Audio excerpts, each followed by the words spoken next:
is the Big O Show. This is the Big O Show. The one question that was left, and I actually text Omar and Joe, because as you know, two of our guys are very prominent in that press conference, Omar Kelly and Joe Shad. I text both guys. I said, hey, ask him straight up. Why can't you say we're not interested in trading for DeShaun Watson? Our quarterback is Tua Tagovailoa.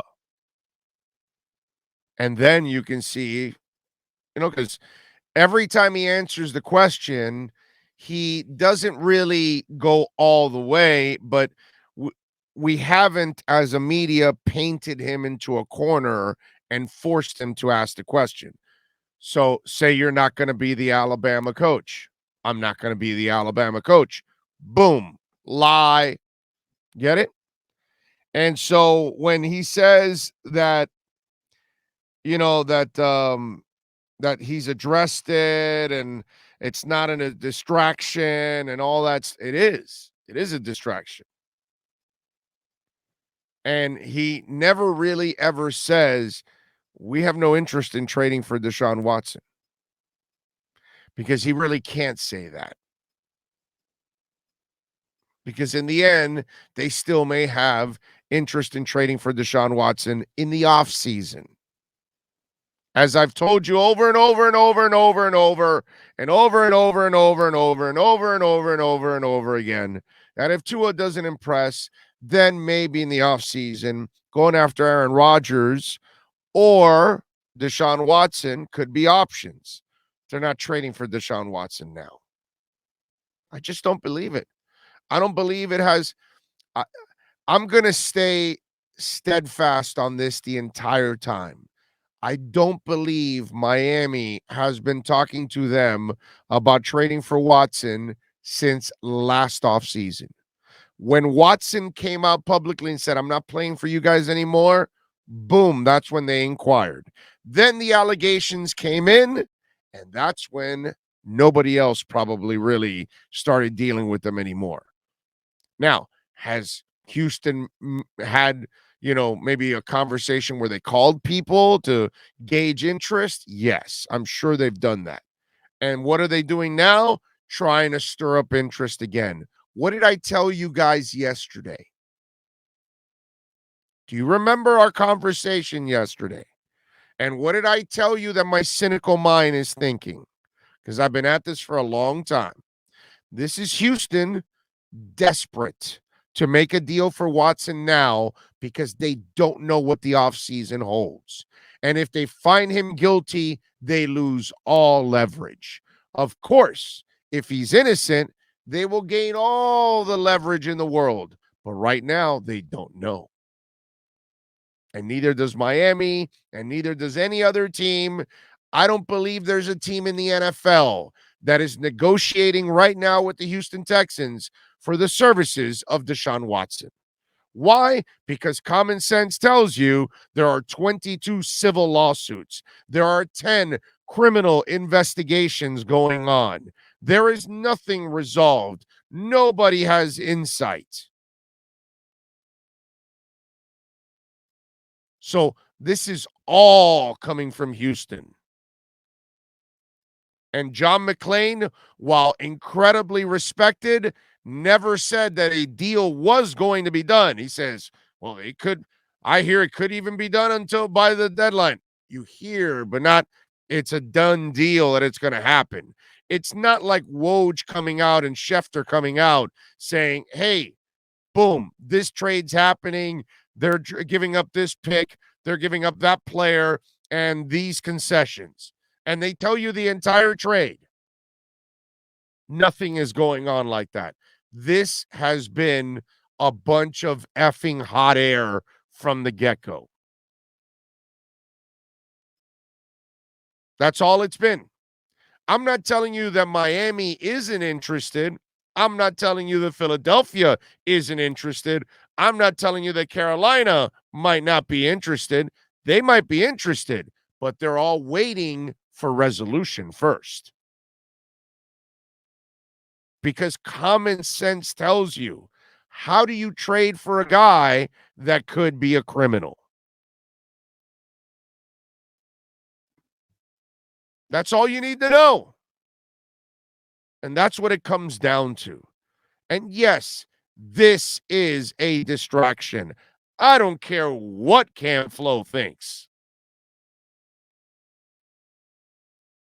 And Cam Flo never comes out and says, we have no interest in trading for Watson. Tua Tagovailoa is the Miami Dolphins franchise quarterback. Let's stop with the silliness. I'm tired of these distractions. You guys are creating, and you in the media are creating distractions for us. I don't know what's going on in Houston. Maybe they're trying to trade Watson, but I wish they would keep the Miami Dolphins name out of the mix. How do you like that? Can you say that? Yeah, you can say that. Have you done it? No, you haven't. Why haven't you? Because you're leaving the door open for the offseason. That's why. So don't tell me that it's not a distraction, because it's a distraction. They're still asking you. And Cam Flo, by the way, dude, this whole offensive coordinator mess that you created, you could have ended it a long time ago by putting the hammer down and saying, this is how it's done. I don't care what the F Trent Dilfer says. Jay Feely is full of shit. He doesn't know what the hell is going on. This is how it's done. End of story. But you had to make it so secretive. So then what happens? People start to then try to decipher it. And then you've got Feely throwing comments and Trent Dilfer polluting the waters. Cam Flo, dude, you don't have any advantage by telling us who's calling the plays and who doesn't. There is zero advantage to this. There is no strategical ammunition that you get from this. It's the silliest secret in the world. And when you stand up there on the podium, Cam Flo, and you say, well, I don't know why I got to repeat myself. Because, dude, you've never been clear. And you try to mislead and you try to make it sound like this is top secret or something. It's a bunch of bullshit, dude. Who's the offensive coordinator? Say it and move on. But you created such a mess that you create the distraction. You don't answer the question from Watson, you create the distraction.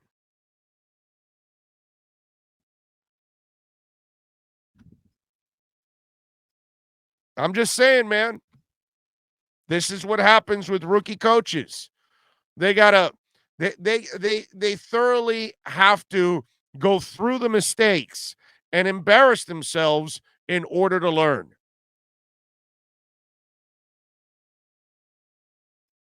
Somebody's got to ask him, just like Lenny Martez and Dave Hyde did to Nick Saban years ago.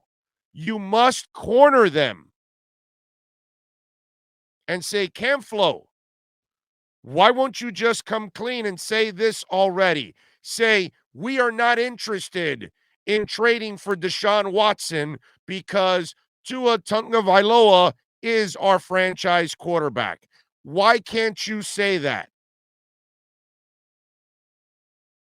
Corner him. But you're letting him out. You're letting him squirm out of the question without having to really answer it. And that's what happened with Saban. And when Len Martez asked him the question and Dave Hyde followed up, there was no escape for Saban. He had to answer it. You want me to just say it? Yes, we want you to just say it. Okay, I'm not going to be the Alabama coach. Boom.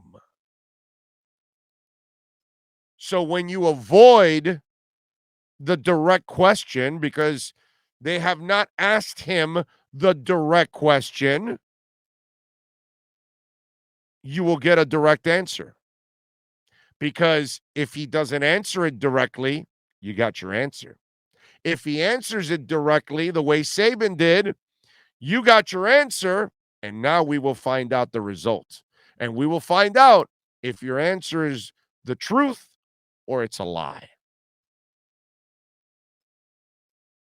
But these coaches for Flo and his entire staff, if you notice, when they ask them questions, these guys are thinking constantly before they answer it because they have to answer it in a way that does not incriminate them in any way, shape, or form.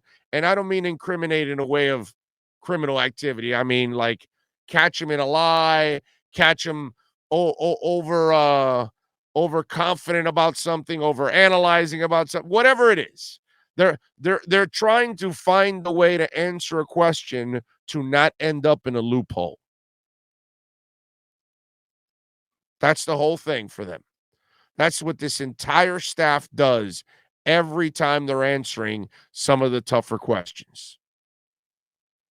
They find a way to dodge it and go in another direction without answering it. And that's what Cam Flo has done. He hasn't answered the question. And we haven't asked it directly. We got to ask it directly. Plain and simple. Why do you continue to dance around it?